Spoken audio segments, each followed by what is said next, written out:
single phase transformer. Here, this figure shows a core of the single phase transformer. In this figure, we explain you what is the types of material which is used in making the core of the transformer, and what is the primary and what is the secondary side of the transformer, and what is the working principle of this transformer, and which laws used to making the transformer core. Okay, here the core is used by the special type of material which is known as CRGO. CRGO means cold rolled grano oriented materials, which is used to making the types of core of the of the transformer, because CRGO material has low reactance. That means the highly inductive properties, and this is the very important for the transformer efficiency priority. That means we have used to making the transformer core, we have to use CRGO material. Okay, and more important point of this transformer, if we give the input, that means alternating current of this side will be known as primary winding, and if we connected load on this side, the transformer will be known as secondary winding, this side. Okay, and earlier I have already discussed about this number of turns and EMF produced in this transformer, but I will explain you that means here if we give primary winding for AC current, that means alternating current I have given to this primary winding, then the primary voltage will be V1 and the primary current will be I1. Here N1 is the number of turns which is making or which is wound to the limb of the transformer. Okay, and similarly the N2 is the secondary number of turns which is wound on the limb of the transformer, and E2 will be the EMF produced by this number of turns which is in secondary side. Okay, and the more important point in at this transformer core, the only one common flux will be circulate among these transformer. That means this is the common magnetic flux which is produced by the primary winding, that means alternating current. Okay, and due to this alternating nature, the flux will be also alternating nature, and due to this secondary current will be induced in the secondary side. That means I2 will be the our secondary current which is induced. Induced means developed. Here the primary winding is separately from secondary winding, but the current I2 is developed due to only which these magnetic flux, and these magnetic flux also circulate in secondary winding, and due to this EMF also produced in secondary winding, and this I have gained I2 current. Okay, this is the basic of the transformer code. Okay,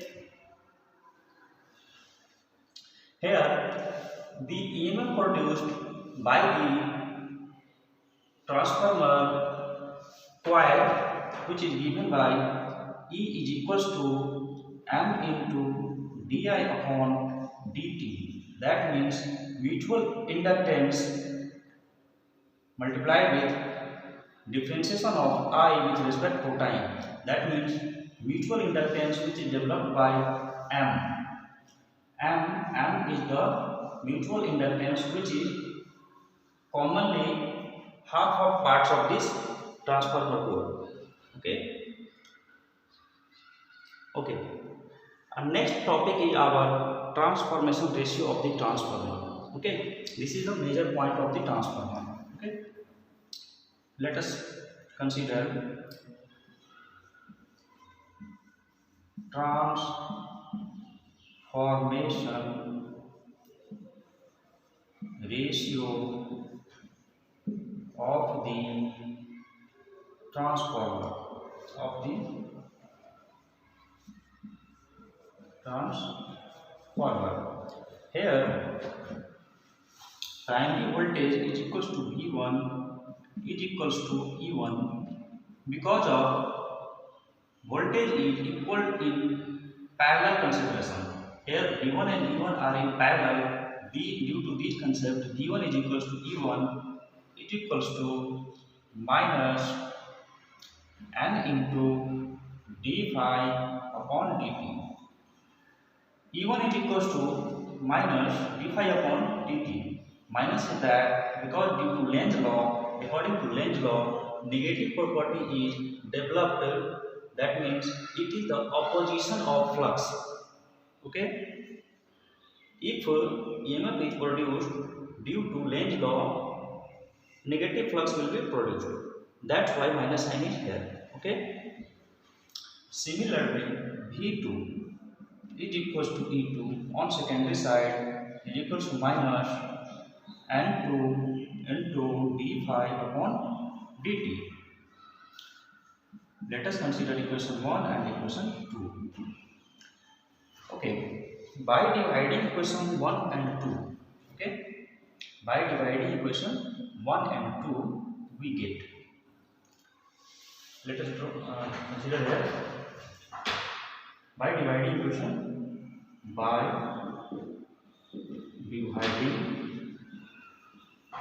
equation 2 and 1. Okay, here V2 upon V1 is equals to E2 upon E1 is equals to N2 upon N1 because d phi upon dt common in both the equation and negative sign is common in both the equations, then cancel out each other.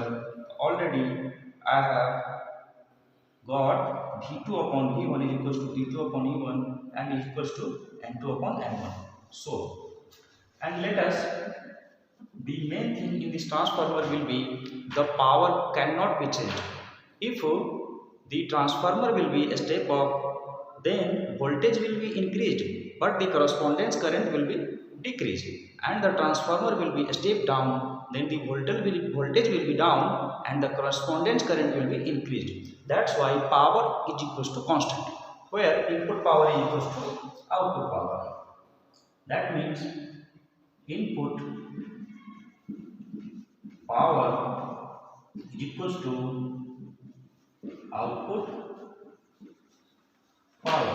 Here P1 is equals to P2. That means V1 I1 is equals to V2 I2. According to this concept, I have V2 upon V1 is equals to I1 upon I2. Here, using equation 3, we have got it V2 upon V1 is equals to E2 upon E1 equals to N2 upon N1 is equals to I1 upon I2.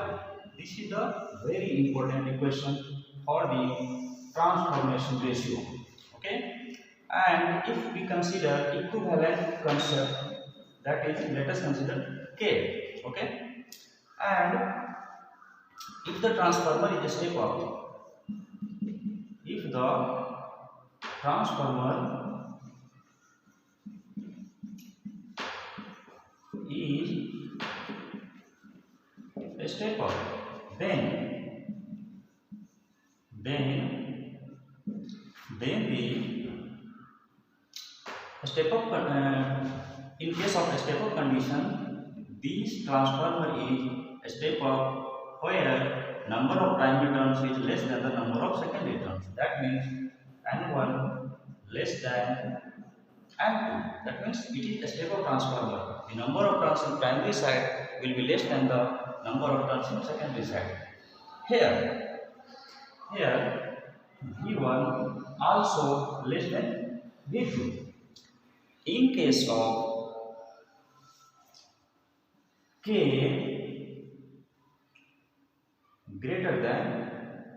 1. And in case of step down transformer, if the transformer is a step down, then the number of primary turn is greater than number of secondary turns, and similarly primary voltage will be greater than secondary voltage and K is less than 1. It is a very important topic in transformation ratio. Okay, hence we have found it V2 upon V1 is equals to E2 upon E1 and N2 upon N1, and there is very important I1 upon I2. This is not similar to V2 upon I2. Here I1 upon I2 by which equivalent of power. Okay, thank you for watching this video. I will discuss next topic in next video. Thank you.